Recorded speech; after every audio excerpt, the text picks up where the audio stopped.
And now I'm cheesing my way back to you, Van, with a burning cheese inside. Time for Packers. This is a pretty interesting one here, and this could be a debate that would last for hours. It really could be. Hours. The Packers franchise 5, the top 5 players of the Packers franchise. So before we dive into this, somehow we've ended up in all CBS Sports, which means that I basically put the agenda together. That's what happens when I do it. Sorry, I was a bum this week. Jonathan Jones is reporting. He wrote this article, but there are some preliminary rules related to picking. Okay. You have to have one quarterback and one quarterback alone. You cannot have more than one quarterback on the franchise 5. Mm-hmm. And you have to have one coach and one coach alone. The other 3 can be offense or defense. They just cannot be a quarterback. Yeah, okay, so I'm going to run down the list that this guy has here. Quarterback, Brett Favre. Which is, we will evaluate in a minute.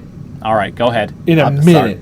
Look at me. I'm biting my tongue. Wide receiver, Don Hudson. Linebacker, Ray Nitschke. Defensive end, Reggie White. And coach, Vince Lombardi. Now, I don't think there's any debating Coach Vince Lombardi. I don't think so either. I mean, this is a lock. I mean, who are you going to put in there? I think technically Mike McCarthy had more wins, but when you're talking about longer, when you're talking about from like a domination standpoint, and when Vince Lombardi came to the Packers in 1959, they hadn't had a winning season in 12 years. So he won, and he won 5 championships in like 7 years. So everybody over here talking about the Patriots dynasty, 6 Super Bowls in like 12 years or 18 years, whatever. Fuck it. Go Pack. That's right. And Lombardi, you can't overlook. He's 9-1 in the playoffs. Yeah. 9-1 in the playoffs. That's unbelievable. Just sad that he went to the Giants the year after that. Yeah, well, what are you going to do? So, next one that I feel like is more, quarterback, Brett Favre. And, at first I was like, I mean, you've always got the Brett Aaron conversation, right? But don't forget Bart Starr, who is, like, started this whole shit, right? And Bart Starr was, like, the man of his time, right? He was drafted in, like, the 17th round of the draft, when the draft had that many rounds. He was at number 1 million overall, like, right?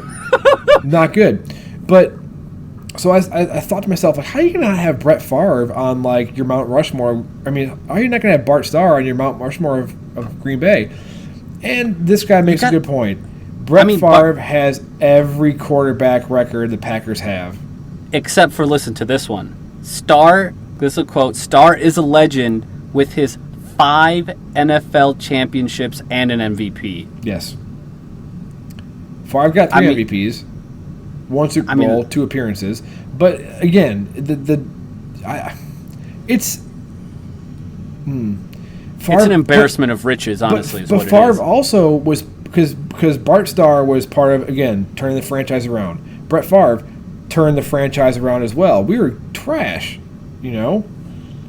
Anyways, now we've got the 3 in the middle that are more subjective, right? Don Hudson, Ray Nitschke, and Reggie White. Now, I will say this. My biggest hang-up on this one is Reggie White. Are you serious? Let me... Reggie White's name is in the Ring of Honor in Green Bay.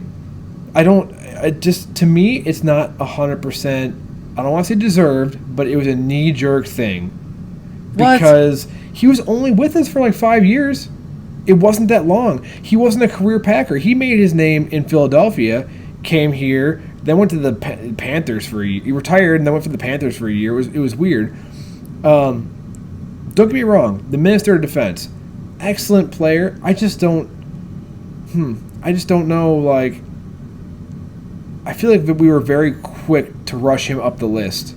I'm just saying, from 93 to 98, all-pro defensive end every year, NFL Defensive Player of the Year in his final season with the Packers, never had less than 8 sacks with the Packers.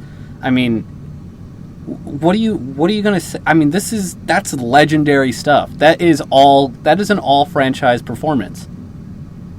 I just don't know if... Think about, the over 100-year history of the Packers.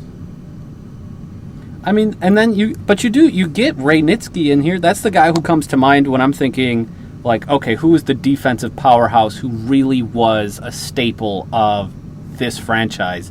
You get Ray Nitsky in there. He's been selected to like all pro teams, like all-time teams. Yeah, I mean, he was on the league's, it says here, the 75th anniversary all-time team. Yeah. He's there. And Don Hudson, I thought this was interesting. They talk a little bit about how, you know, he didn't play in the modern era, but still makes this list, which is like it's hard to say. Don Hudson would have fucked up the league currently.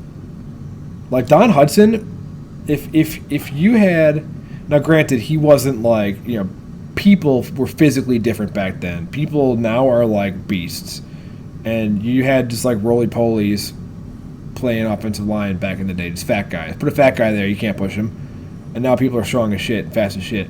Don Hudson led the NFL in receiving touchdowns 9 times in his career. It's absurd. 3 NFL championships, never left the Packers. He was truly dominant in a league that wasn't pass heavy to begin with. You know, he made passing the ball more popular. Don Hudson, I agree. Don Hudson, I totally agree with on this list. I mean, honestly, overall, I'm pleased with this list. I'm surprised that you've got that shade for. It's not Reggie shade. White. It's just. That's what it sounded like to me. Maybe it's like a little bit butthurt that he left for a year and then came back and went to the Panthers. You've got crazy ex significant other.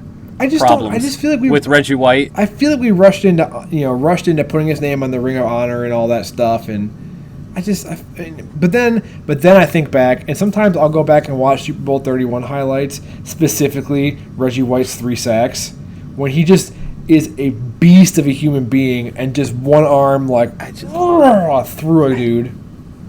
It's wild. This is a good list. I think maybe in the future we challenge ourselves to make an all-time Packers team. I think that sounds right. We should put that on the fudging list. Let me get.